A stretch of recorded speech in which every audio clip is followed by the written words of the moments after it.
e monopólios, isso daí está cada vez mais presente na nossa economia. A economia capitalista, quando não há uma regulação, ocorre justamente a formação de oligopólios e monopólios, como, por exemplo, aqui no Brasil, Magazine Luiza comprando a Netshoes, ou por exemplo, a Perdigão comprando a Sadia, integrando uma empresa só, ou, por exemplo, a Volkswagen comprando a Scania. Então nós temos diversos exemplos e também se a gente for para a área da educação, nós poderemos observar que poucos grupos participam desse mercado de educação à distância ou propriamente educação presidencial aqui no Brasil.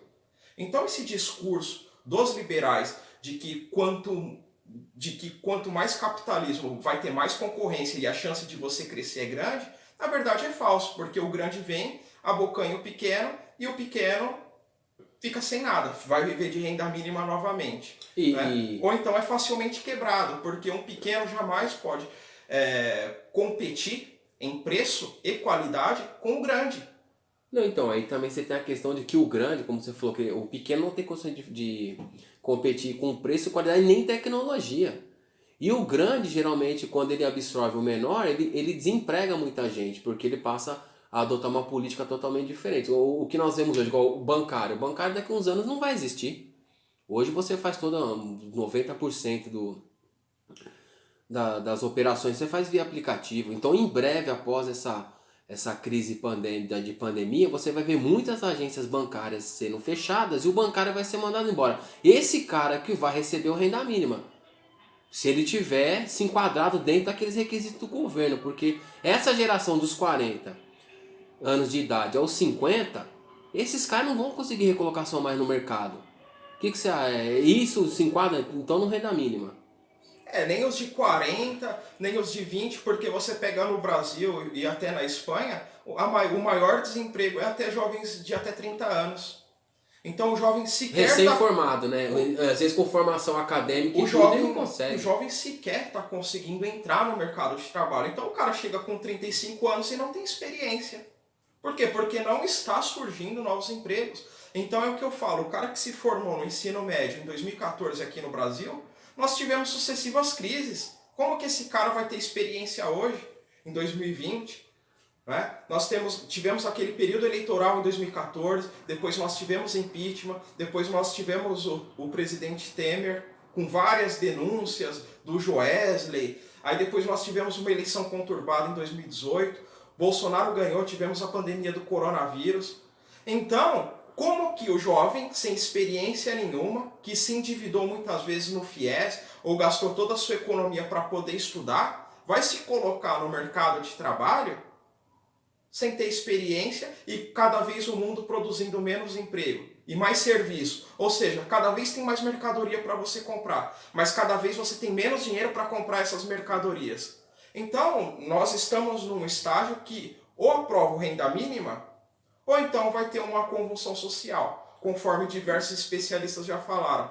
Agora, vários CEOs, como por exemplo o próprio Mark Zuckerberg, que eu mencionei na primeira parte, eles já enxergaram isso. Como por exemplo um próprio ex-CEO do Facebook já falou que iria haver um desemprego em massa. E diversos economistas de várias vertentes também estão apontando para isso. Eu particularmente não consigo enxergar o Brasil gerando 10 ou 20 milhões de empregos em 5 anos. Não consigo. E a gente também tem um amigo em comum que ele é professor e no local onde ele dá aula já foi mandado embora 10 professores e por causa desse advento aí da nova aula online. Agora é o tal da aula online. Então quer dizer, daqui em breve também o próprio professor vai estar perdendo, porque o cara vai gravar uma aula em breve, não mais com uma pessoa física, ele vai gravar lá com um boneco, cara, que ele criou lá virtual e vai ficar passando aquela aula durante vários anos. Então, quer dizer, é mais uma classe que em breve perderá seu emprego. Sim, todas as classes estão ameaçadas. Exceto Cabeleireiro. cabeleireiros, manicures, pessoas ambulantes. Esses daí sempre irão existir. Fabricador de coxinha. Sempre vai ter. Agora... Fast food, essa molecada sim. aí tá... Agora, a profissão que o cara estudou, muitas vezes... engenheiro. vai ser substituído. Por exemplo, no Brasil nós tivemos um grande crescimento na formação de engenheiros nos últimos anos. E por que nós não conseguimos absorver? Nós não conseguimos absorver porque o país não tem capacidade tecnológica, não tem uma política industrial, e não é de agora. A pouca política industrial que nós tínhamos foi destroçada, não existe mais. Hoje a gente precisa importar máscara se a gente quiser usar máscara para se proteger de uma pandemia. Então a capacidade industrial do Brasil caiu muito, e a gente não consegue acompanhar o padrão de consumo mundial porque o nosso padrão de trabalho caiu. Então não tem como você ter um país inteiro trabalhando no comércio e consumindo bem industrial. E você tem outra questão também, que é o seguinte, um exemplo. A gente estamos passando por essa revolução, essa transição de tecnológica. Agora, as próprias universidades aí, não vou dizer só do Brasil, de vários países do mundo, eles não estão preparados para oferecer cursos para estar capacitando essas pessoas para estarem utilizando essa nova tecnologia lá no desenvolvimento. Pois é, mas é o que eu falo. Você acha que vão empregar 5 mil desenvolvedores de software numa empresa? Não, vai ter um ou dois. Vai ter um ou dois programador. Então, é justamente o que eu já falei. Os empregos que estão sendo cortados, surgirão outros empregos, só que numa proporção muito menor. Então não adianta também eu falar para o meu filho ir lá, vai lá e estuda TI, vai lá e estuda engenharia da computação, ciência da informação, segurança da informação, porque a concorrência vai ser tão grande nesse setor também, porque todo mundo vai ver um crescimento de emprego nesse setor, que todo mundo vai lá estudar, igual a engenharia do petróleo, quando descobriram o pré-sal. E hoje em dia nem existe mais o curso. Estão todos desempregados. Então o que vai acontecer com a TI é isso daí. Diversas pessoas já estão estudando, aliás, e quando você tem uma grande massa formada numa determinada profissão, seja ela qual for, o salário tende a cair, porque tem muita gente querendo trabalhar naquela função, e por ter muita gente, o empregador vai oferecer cada vez menos, porque se você não aceita, o outro aceita. E aí vai se tornar uma profissão como outra qualquer. Mas também funciona o seguinte, um exemplo, você pega um grande magazine, ele, vamos supor, o que ele faz? Ele precisa atualizar o sistema de pagamento dele, de passar, vamos supor, de cartão físico para virtual. Então o que ele faz? Ele contrata uma empresa, essa empresa faz um projeto lá, e essa empresa que vai fazer esse projeto, ela contrata lá, de repente, 20, 30 programadores para executar todo esse trabalho.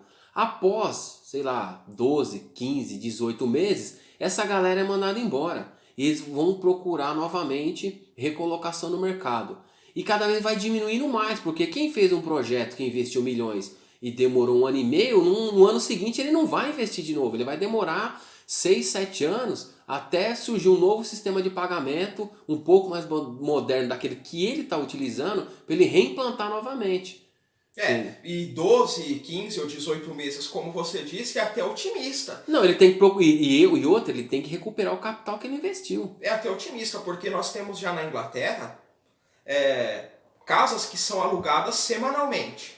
Por quê? Porque o cara não tem mais salário mensal. Então como que ele vai pagar um aluguel mensal se ele não sabe se semana que vem vai estar trabalhando? Então, na verdade, é uma grande insegurança que nós temos na economia mundial e vamos ter cada vez mais, e aí cria a necessidade do renda mínima. O Paulo Guedes, por exemplo, disse o seguinte, o renda mínima vai ter um gatilho rápido.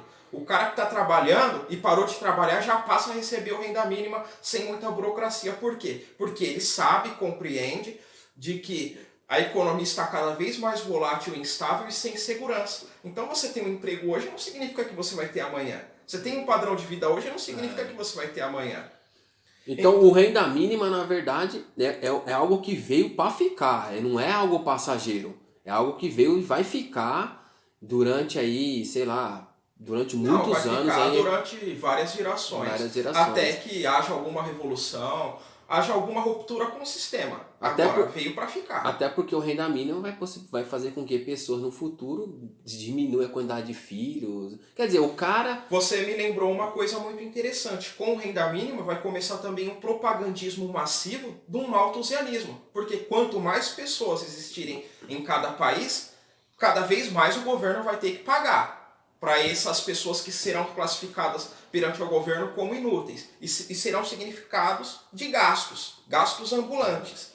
Então, vai ter uma facilitação, provavelmente, do aborto. Você só vai ter filho se realmente Eutanásia voluntária. Eutanásia voluntária, o cara vai criar clínicas de eutanásia voluntária que ele vai convencer que você vai estar sendo um peso ali no sistema e que ele vai falar, cara, tu não tem mais acesso a nada, você não come como você comia antigamente, você não se veste como você se vestia antigamente, você não anda de carro como você andava antigamente. Igual tem um filme chamado Soylent Green que ele retrata um pouco isso, o mundo 2022, 2020, né? É uma geração de inúteis que o cara não tem acesso a nada, só uma ração diária e ele vai lá e se voluntaria para praticar eutanásia porque ele fala, pô, faz 10 anos que eu não como carne, faz 15 anos que eu não como uma geleia de morango, é o que vai acontecer em breve. É exatamente isso que vai acontecer, então vai ter um propagandismo massivo para diminuição da população nacional e por consequência no mundo, através do aborto, através da eutanásia, através da dificuldade à saúde física, porque tem coisas que você não vai conseguir resolver pelo celular ou pelo aplicativo que você precisa ir lá. E com certeza haverá uma dificuldade muito maior em relação a isso e você vai morrer, né? Teve um americano, que inclusive vamos colocar aqui na edição a matéria, do seguinte, ele foi diagnosticado com o vírus e o que ocorreu? Ele ficou em tratamento e teve que pagar mais de 1,1 milhão de dólares, que em real dá mais de 5 milhões de reais. Então, o que adianta você pagar o renda mínima se você na primeira doença, porque isso daí foi inesperado, essa pandemia, e você vai lá e tem que gastar mais de 5 milhões? Isso daí é completamente fora da realidade. Então, confrades, por hoje é isso. E se inscrevam no canal. Estamos juntos, até a próxima. Um abraço.